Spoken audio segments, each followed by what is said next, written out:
today. Welcome to Home Biz Tax Talk. My name is Lysandra Everett. I am the Home Biz Tax Lady, where I help home business owners win the tax game. Home Biz Tax Talk airs Monday through Friday, 9 o'clock-ish.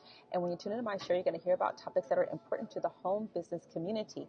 This question actually comes from one of my community members, and she, is going to get a job, and she has the option of being paid on a W-2 or a 1099. She really wants to know which is really the better option.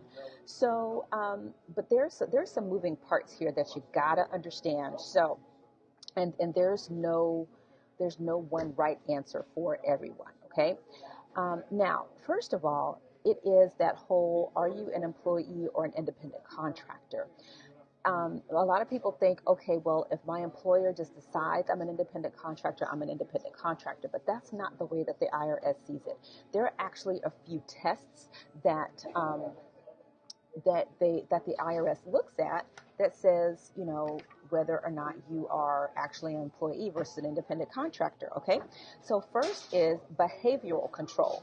And what it says, and this is directly from the IRS website, so this is not the world according to Lysandra. It says a worker is an employee when the business has the right to direct and control the work performed by the worker, even if that right is not exercised.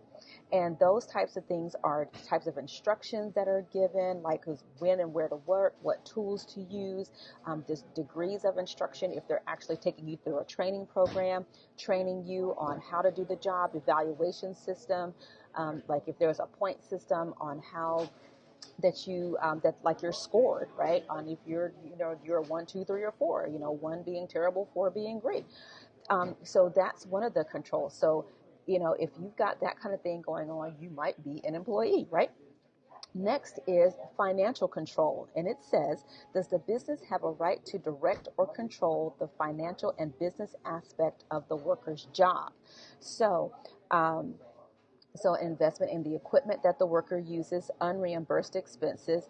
Independent contractors are more likely to incur unreimbursed expenses than employees, okay? And the opportunity for profit or loss is an indicator of an independent contractor.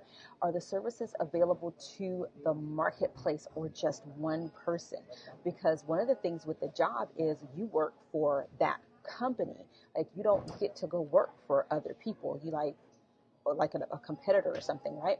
And then the method of payment. Are you being paid a regular wage, whether it's hourly or weekly? And who set that amount? Is that something that you all agreed upon? Or is that something that they said, this is how much the job pays per hour, you can take it or leave it? And then the relationship test. And this depends on how the worker and the business perceive their interaction to be, which can include written contracts, if there are benefits being paid, the permanency of the relationship, and the services provided, which are key activity of the business.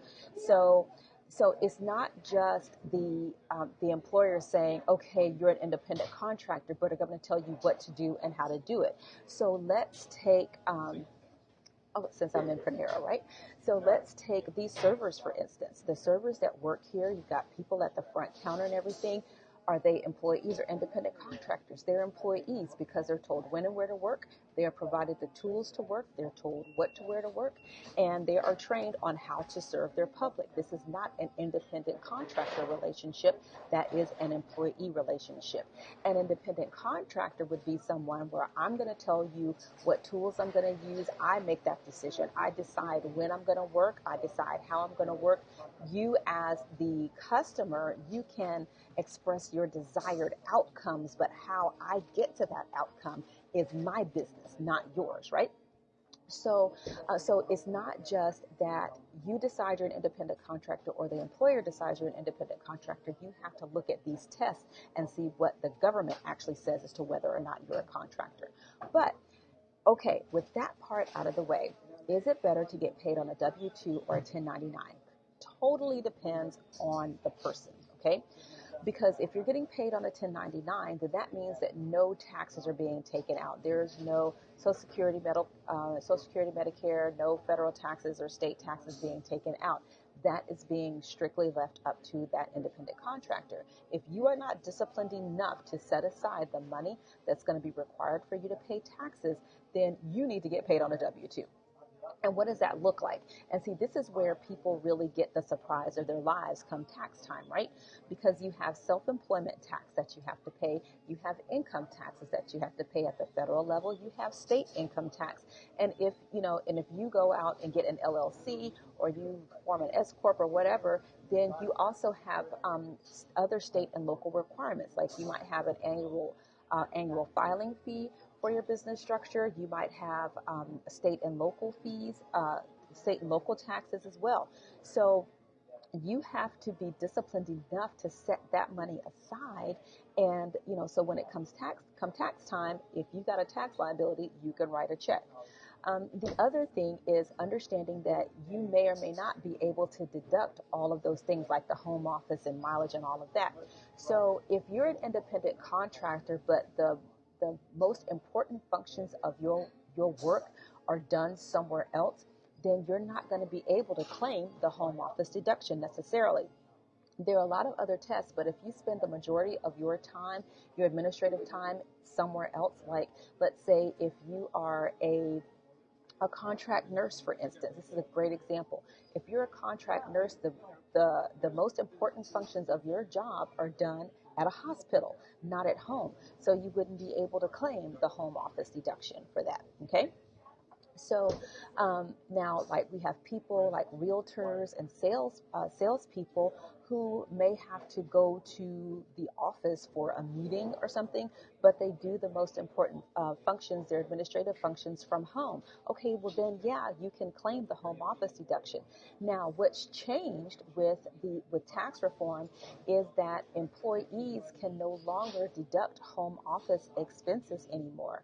So if you have a job that allowed you to work from home, then you could deduct that home office space still on your taxes. Well, now with tax reform as of January 1, 2018, that is no more. So, so you do have some employees that are, going back to their employer saying, excuse me, since I'm still working at home or what have you, then I would like to get paid on a 1099 so I can still have this as a deduction. But again, you got to meet all these other tests. So, so you might lose some of the home office deduction. You may not be able to claim some of the mileage. So again, if you have to go to the same place every day to perform your function, those are considered commuting miles, and those miles are not tax deductible. What else is there with that? So if now, or with all of that out of the way, okay, if all things are even, if you are like I said, in the sales profession, and you work from your home office, and you do your administrative stuff at home, and you go out on sales calls and all of this stuff, then I would most definitely say that a 1099 may be a better option for you. This is why you pay for the consults, okay? Because it's not one answer for everybody. The 1099 would be more beneficial for you because you get to deduct those costs. You get to deduct the portion of your household expenses, and being paid on a 1099, which means that you're considered an independent contractor who's considered self-employed. You also get a 20% deduction from your business income. Okay, now there are some exclusions, and there's a few. It ain't. There are some limitations to that. Again, that's why you sit down with somebody to figure out, what this is going to look like for you. But you get a 20% deduction from your profit. It doesn't reduce your self-employment tax, but it does reduce your income tax.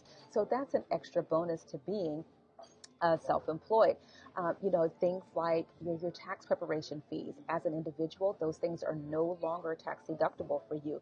But if you are self-employed, and then that would be a tax deductible expense for you. So there will be still things that business owners, home business owners, people that get paid on a 1099, salespeople, real estate agents, that we will be able to deduct that ordinary people can no longer deduct. The Schedule A is where most of the itemized deductions were. A lot of that is gone now.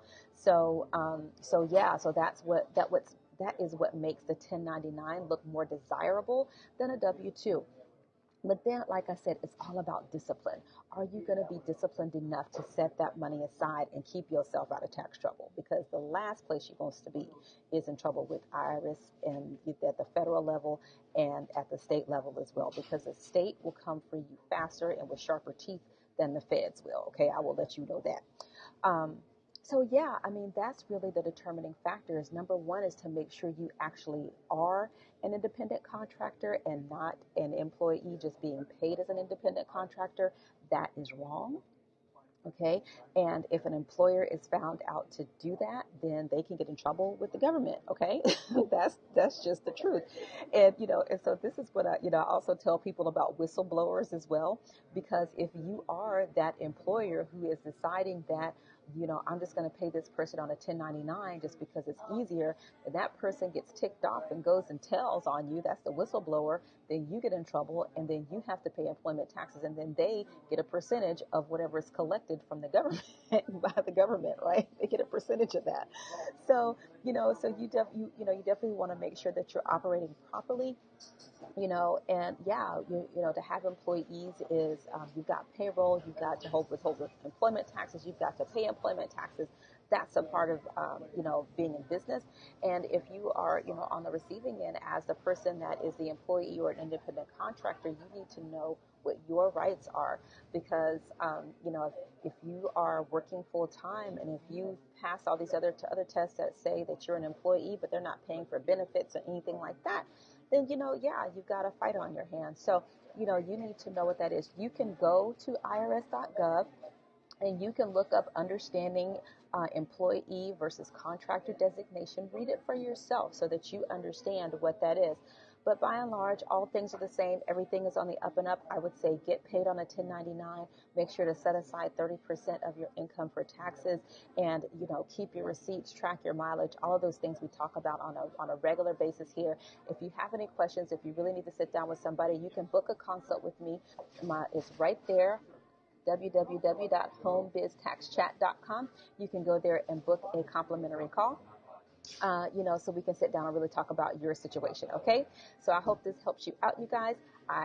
Hey, have a fantastic day. Again, we air Monday through Friday, 9 o'clock-ish, and you can come here to get your questions answered about your home business taxes. Have a fantastic day, and I'll see y'all next time. Bye.